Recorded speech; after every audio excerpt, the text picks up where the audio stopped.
Cześć, z tej strony Krzysiek, witam na kanale Mąż przy garach. Dzisiaj przychodzę do Was z przepisem na prosty deser, który osłodzi Wam niejedno jesienne popołudnie. Tym razem na nasze stoły trafi przyjemnie kremowy sernik z jabłkami, przygotowany na lekko cynamonowym spodzie z ciasteczek. A wszystko to pokryjemy chrupiącą kruszonką i słonym karmelem. Jak zawsze zachęcam do zostawienia łapki w górę i subskrypcji. Przy okazji dajcie znać, jakie serniki królują na Waszych stołach. Zapraszam Was na film i biorę się do roboty. Przygotowanie naszego sernika zaczniemy od spodu. Do dużego woreczka strunowego przekładam 300 g ciastek. U mnie są to zwykłe herbatniki, ale możecie użyć też ciastek owsianych albo maślanych, sprawdzą się równie dobrze. Woreczek strunowy prawie całkowicie zamykam, zostawiając około centymetrową szczelinę, przez którą ucieknie powietrze, a ciastka rozbijam przy pomocy wałka. Robię to tak długo, aż uzyskam konsystencję sypkiego piasku i pozbędę się wszelkich grudek. Dodaję wtedy do ciastek łyżeczkę cynamonu i 80 g rozpuszczonego, wystudzonego masła. Całość ugniatam przez chwilę, tylko do równego rozprowadzenia cynamonu i masła w ciasteczkach. Oczywiście jeśli chcecie, do przygotowania bazy możecie użyć malaksera, ale sposób z woreczkiem sprawia, że brudzimy mniej naczyń, dzięki czemu później będzie mniej sprzątania.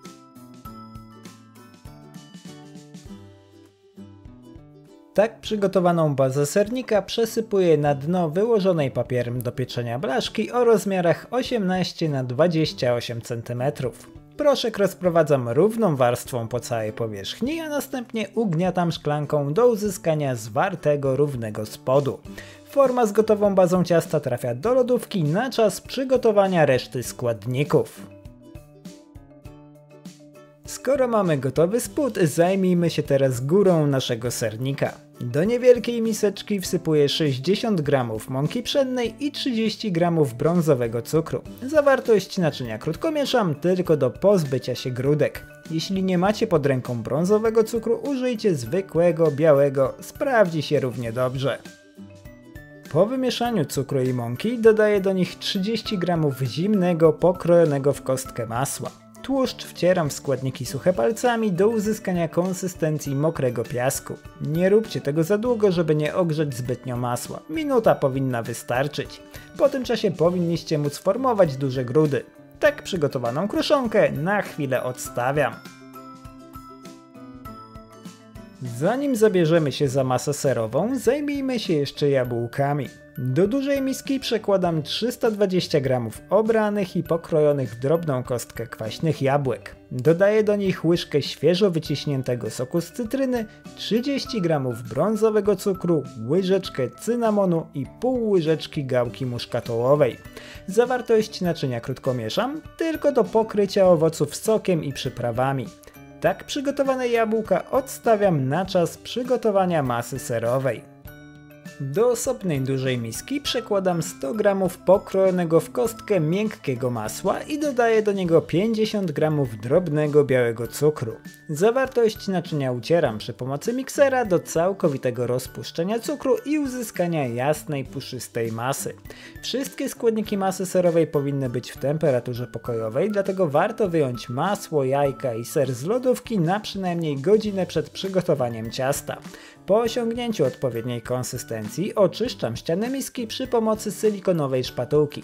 Warto ten krok powtarzać co jakiś czas. Da nam to pewność, że wszystkie składniki łączą się ze sobą tak jak powinny. Po oczyszczeniu ścianek miski dodaję do masła 3 duże żołądka. Robię to po jednym naraz i za każdym razem dokładnie łączę ze sobą zawartość naczynia przed dodaniem kolejnego. Nie zajmie to dużo czasu, około 30 sekund na żołądko powinno wystarczyć.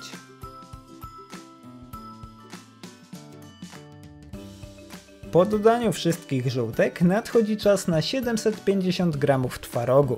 Ser dodaję dokładnie tak samo jak żółtka, to znaczy po łyżce naraz i za każdym razem dokładnie ucieram masę na średnio niskich obrotach do całkowitego połączenia się składników.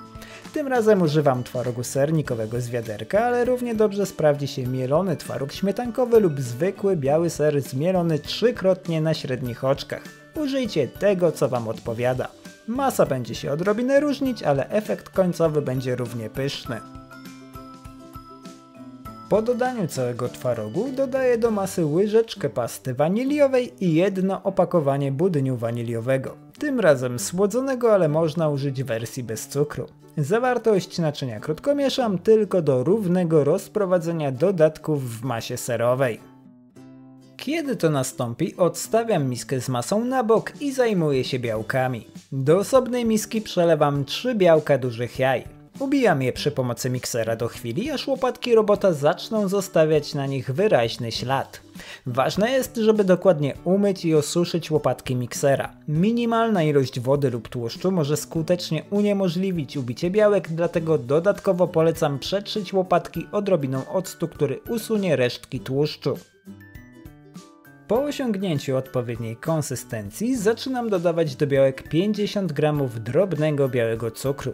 Robię to partiami po około łyżce naraz i za każdym razem dokładnie ubijam białka na średnio wysokich obrotach do całkowitego rozpuszczenia cukru. Około 30 sekund na porcję powinno wystarczyć.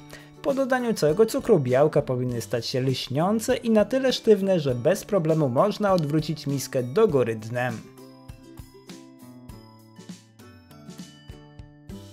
Gotowe białka dodaję do przygotowanej przed chwilą masy serowej.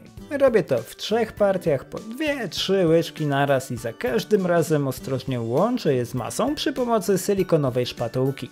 Postarajcie się zrobić to na tyle delikatnie, żeby nie wybić z nich zbyt wiele powietrza.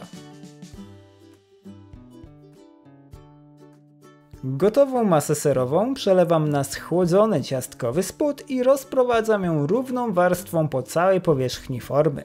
Jeśli zależy Wam na delikatnej strukturze ciasta, zróbcie to ostrożnie, żeby nie wybić z niej zbyt wiele powietrza. Im równiej rozprowadzicie masę, tym mniejsza szansa na to, że sernik będzie wyrastał nierównomiernie i mocno popęka. Oczywiście małe pęknięcia zawsze mogą się zdarzyć, ale według mnie nie jest to jakiś wielki problem, zwłaszcza pod owocami i kruszonką. Na masę serową wykładam przygotowane wcześniej jabłka. Robię to partiami przy pomocy łyżki, tak żeby owoce nie zatonęły w serze i staram się rozłożyć je najrówniej jak to tylko możliwe. Tutaj mała uwaga, owoce pod kruszonką trochę utrudniają krojenie gotowego sernika. Jeśli będzie Wam to przeszkadzać, możecie wyłożyć je bezpośrednio na spód z ciastek i przykryć je masą serową. Na końcu pokrywam wszystko grubą warstwą kruszonki. Tak przygotowany sernik trafia do piekarnika rozgrzanego do 180 stopni Celsjusza w funkcji góra-dół na 60 minut. Jeśli sernik będzie zbyt szybko nabierał koloru, można przykryć go kawałkiem folii aluminiowej lub papieru do pieczenia. Po 60 minutach wyłączam piekarnik, uchylam lekko drzwiczki i pozostawiam w nim ciasto na około godzinę, może 2 do lekkiego wystudzenia. Po tym czasie wyjmuję sernik z piekarnika, studzę całkowicie i odkładam do lodówki na całą noc do pełnego zestalenia. Następnego dnia pozostaje mi już tylko wykończyć całość. Wykorzystuję do tego 100 g słonego karmelu, który nada ciastu dodatkowej głębi i słodyczy. Karmel rozlewam na górze sernika przy pomocy łyżki, tworząc w ten sposób nieregularny wzór. Możecie użyć kupnego karmelu, ale jeśli chcecie przygotować go sami, przepis znajdziecie w filmie o deserach banoffee. Zostawię Wam link w opisie. I to tyle. Sernik jest gotowy do podania. Spód z ciastek jest chrupiący i lekko cynamonowy, a sama masa serowa wyszła nie za słodka, przyjemnie gładka z wyraźnie wyczuwalnymi nutami wanilii. Jabłka wyraźnie zmiękły i nabrały słodyczy, a kruszonka przyjemnie chrupie pod zębami. Wszystko to pod wynoszącym całość na kolejny poziom karmelem. Według mnie jest to fantastyczna propozycja na jesienne wieczory z książką i herbatą. Dajcie znać, czy przepis Wam się spodobał. Życzę Wam smacznego i do zobaczenia w kolejnym filmie. Cześć!